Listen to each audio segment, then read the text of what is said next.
بسم اللہ الرحمن الرحیم۔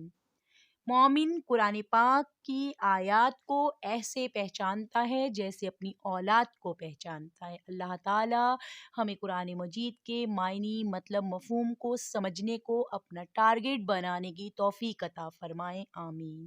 بسم اللہ الرحمن الرحیم۔ شروع اللہ کے نام سے جو نہایت مہربان رحم کرنے والا ہے۔ الف لام میم، یہ حرف مقاطعات ہے جس کے معنی اللہ کے سوا کسی کو معلوم نہیں۔ ذالک الکتاب، یہ کتاب، لا ریب، نہیں شک، فی ہی، اس میں، ہدن للمتقین، ہدایت ہے متقین کے لیے، پرہیزگاروں کے لیے۔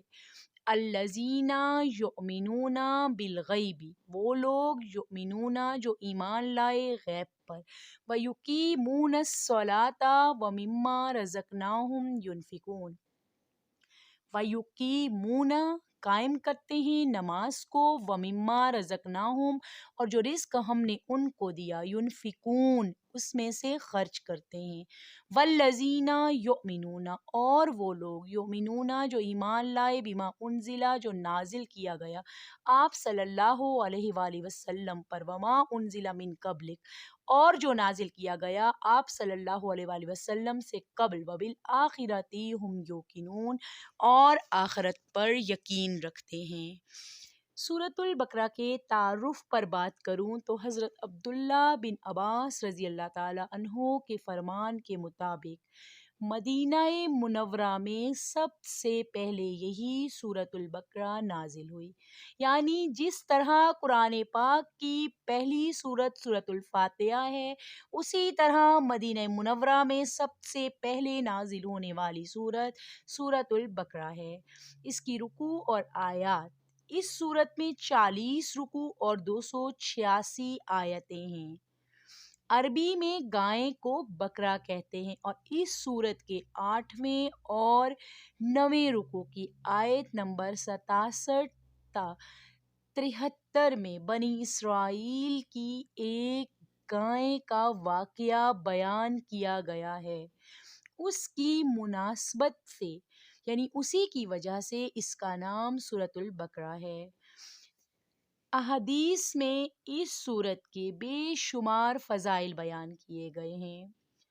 کیونکہ کسی چیز کی جب ہمیں خصوصیت کا پتہ چلتا ہے تو ہمارا دل اس طرف زیادہ مائل ہوتا ہے۔ حضرت ابو امامہ سے روایت ہے، نبی صلی اللہ علیہ وسلم نے ارشاد فرمایا، قرآن پاک کی تلاوت کیا کرو کیونکہ وہ قیامت کے دن اپنی تلاوت کرنے والوں کی شفاعت کرے گی۔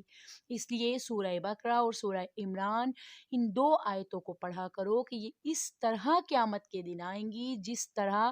بادل ہوں یا 2 سائبان ہوں یا 2 اڑتے ہوئے پرندے کی قطاروں ہوں، یہ دونوں صورتیں اپنے پڑھنے والوں کی شفاعت کریں گی۔ سورہ بقرہ پڑھا کرو کیونکہ اس کو پڑھتے رہنے میں برکت ہے اور نہ پڑھنے میں حسرت ہے، یعنی کہ محرومی ہے، اور جادوگر بھی اس صورت کا مقابلہ نہیں کر سکتے۔ اسی طرح ایک اور حدیث کے حضرت ابو ہریرہ سے روایت ہے، نبی صلی اللہ علیہ وآلہ وسلم نے ارشاد فرمایا، اپنے گھروں کو قبرستان نہ بناؤ، اور شیطان اس گھر سے بھاگتا ہے جس میں سورۃ البقرہ کی تلاوت کی جاتی ہے، یعنی کہ اپنے گھروں میں ہمیں عبادت کا خصوصی اہتمام کرنا چاہیے اور روزانہ کے اوقات میں سورہ بقرہ کو پڑھنے کا اپنا معمول بنانا چاہیے۔ اسی طرح ایک اور حدیث آپ کو رغبت دلاتی ہے کہ حضرت ابو ہریرہ سے روایت ہے، رسول اکرم صلی اللہ علیہ وسلم نے ارشاد فرمایا، ہر چیز کی ایک بلندی ہے اور قرآن کی بلندی سورہ بقرہ ہے۔ اس میں ایک آیت ہے جو قرآن کی تمام آیتوں کی سردار ہے، اور وہ آیت آیت الکرسی ہے۔ تو آیت الکرسی کو اس کے معنی اور مطلب کے ساتھ پڑھنے کی اللہ تعالی ہمیں توفیق عطا فرمائے۔ اسی طرح حضرت سہل بن سعد سے ایک روایت ہے کہ رسول اکرم صلی اللہ علیہ وآلہ وسلم نے ارشاد فرمایا،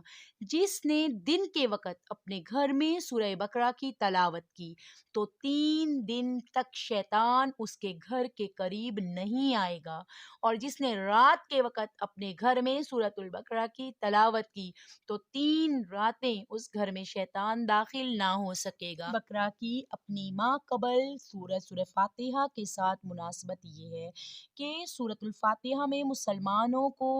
دعا مانگنے کی تعلیم دی گئی کہ اہدنا الصراط المستقیم، یعنی اے اللہ ہم کو سیدھا رستہ چلا،